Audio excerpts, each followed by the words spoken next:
LSU Tigers just won the national championship for the first time since 2009. The first time in this ballpark. Joined here with Riley Cooper, LSU pitcher. Riley, just put into words what you are feeling right now to be a national champion.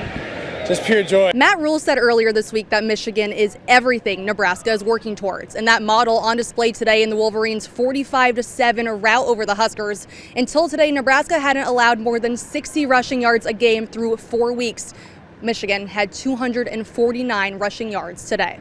After less than 5 seasons, the Scott Frost era in Lincoln has come to an end. Trev Alberts is parting ways with the Huskers head coach following last night's loss to Georgia Southern. Coach Turk told me after the game that he handed out 11 of these gummy snakes today. It tastes pretty dang good. Talk with Olu Oluwatimi, the Michigan Outland Trophy Award winner.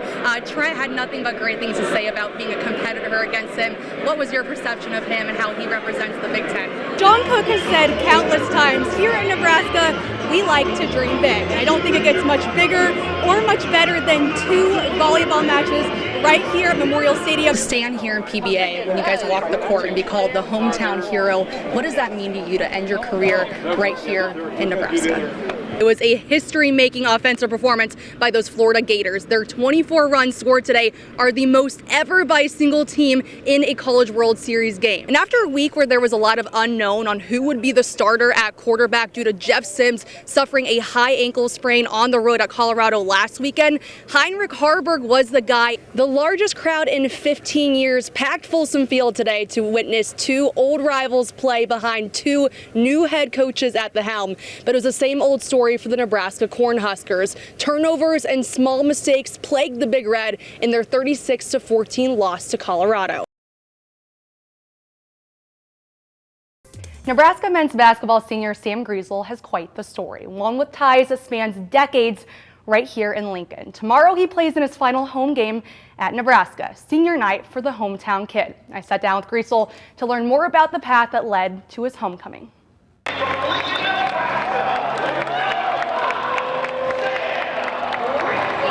I was walking out there and I just looked around and I heard a Go Big Red chant. The whole arena was just erupting in a Go Big Red chant. I was speechless in the moment. I just looked around and just smiled.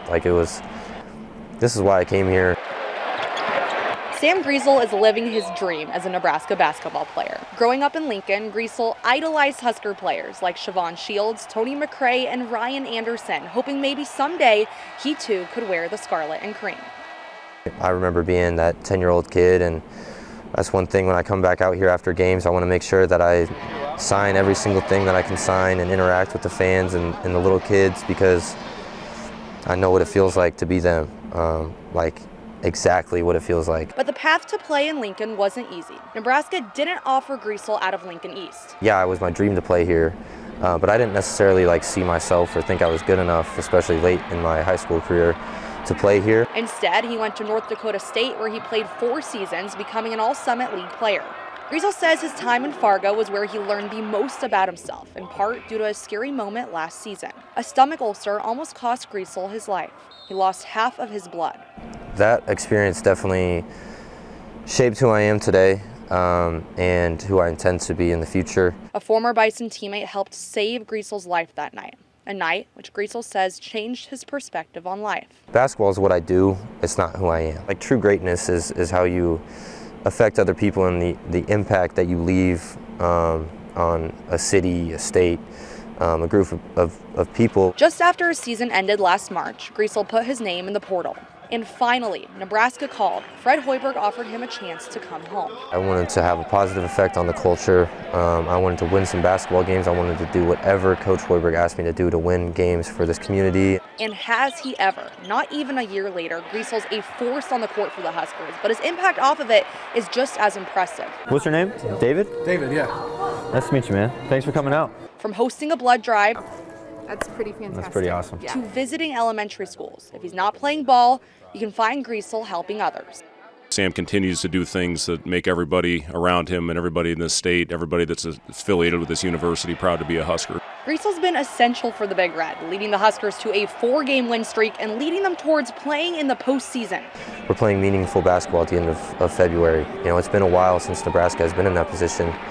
and it's really exciting. It's exciting for this community, the state, and obviously you can kind of see how the state is rallying around the basketball team with the buzz that we're getting. It was always Griesel's hope to bring that excitement back to Pinnacle Bank Arena. I had a conversation with my dad, and I told him I wanted to, come to Nebraska and make, Nebraska somewhat of a basketball school. His passion for Husker hoops runs in the family. His grandfather, Barry Moore, was the timekeeper for Nebraska basketball for 41 years. Grandpa Barry loved Nebraska basketball almost as much as he loved watching Sam play. But sadly, Barry passed away 2 years ago, missing out on Sam's homecoming, and Barry's wife, Irene, died just before Sam returned to his home state. Obviously, I wish so bad that they could be at every single game, but it's like I talked about, I know they have a front row seat. Gone but not forgotten. Every time Sam hits the court, he honors their memory on his taped wrists. So I start with LS, and then BM and IM, and that stands for Barry Moore and Irene Moore. And maybe you've seen Griesel run and give Kent Pavalka a fist bump before tip-off. There's a lot more than that, behind that, and that goes into that than just a fist bump. Kent knew my grandpa. They have a front row seat to this whole thing. It's really special for my family. I kind of just look it down on my wrist, touch my wrist, whatever it may be, and it just gives me a sense of calm. Just 2 games left in the regular season. Tuesday, the final home game, senior night, which promises to be a full circle moment to a memorable season. Everyone knows that this was my dream, coming back home. It's going to be a very emotional night, but it's a basketball game, and a basketball game that we need to win. And his message for Nebraska fans? We're going to run with it. We're going to fight like hell to make this community proud, to make Husker Nation proud.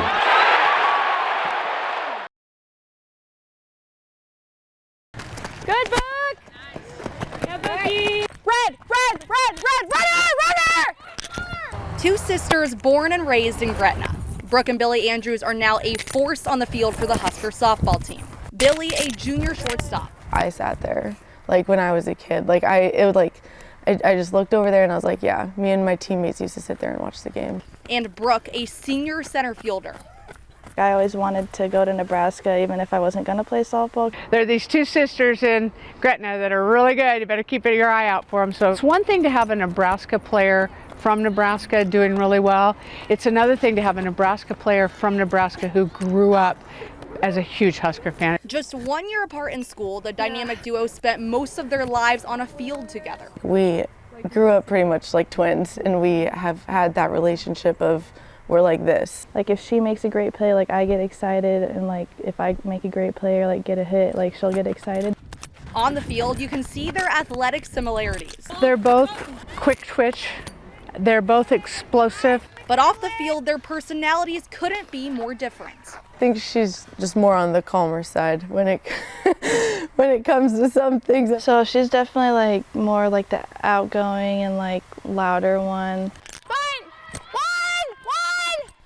The Andrews are putting together a legacy of big hits and big laughs. On the surface, there doesn't seem to be any sibling rivalry, except maybe a home run battle. I haven't asked them. I'm not certain that if on the inside they're not in this little race who's going to have the most home runs.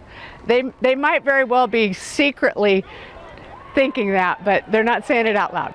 The 2 have even drawn national attention, both named to the All-Big Ten first team.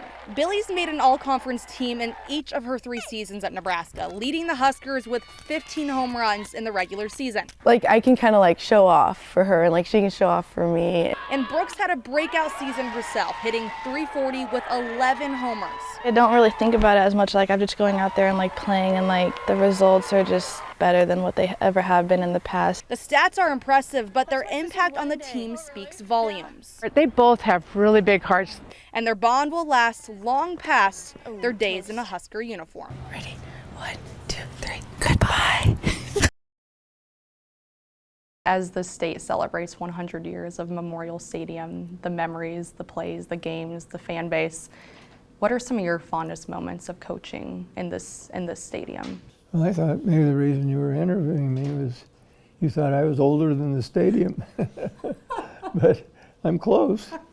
But I remember the first game that I saw in this stadium was about 1946, right after the war, and I was probably about 9 years old, and so I've been around a long time, and I think the thing that really stands out about this stadium is the fans, you know. I mean, here we've gone through 5 losing seasons, and the stadium is still sold out. And there's hardly any place in the country where that would be the case. The fan base has been amazing, and you hate to disappoint them. And Husker fans know how it feels to be at the top. Osborne brought Nebraska back-to-back national titles in 1994 and 1995. Before that, the 93 team helped establish a win-at-all-costs mindset after losing only 1 game to Florida State in the 93 Orange Bowl. But I think at that point, our team was pretty resolved that they weren't going to lose another one. And so I think that led to the 1994 season, where we had a lot of adversity. We lost Tommy Frazier to injury, lost Mike Minter, who was our best defensive back, and but it just seemed like no matter what happened, they weren't going to let somebody beat them, and so that was probably the team that had the most resolve of any team that I've coached. That resiliency, that desire to win above all else, I'm sure it comes from you as a head coach. Who taught you that? Well, I wish I could say it just came from me. We had a lot of good players. We had good leadership on our team. We had some guys that really were dedicated and probably about as good a work ethic as we ever had. There's been many discussed moments in your career, of course, one of them being the 1984 Orange Bowl that you've been asked about countless times. Can you believe people are still talking about that 2-point conversion? There was some criticism, and there were a few people thought, well, if you're going to win a national championship, that's what you have to do. And it wasn't really a nail biter for me. And I always felt in my own mind that I wouldn't probably vote for team number 1 if they settled for a tie. But I know there's a lot of criticism. And so I felt if you're going to be national champion, you got to win. But I guess during the 80s, we did win a lot of games. But that seems to be the one that people remember the most, I guess.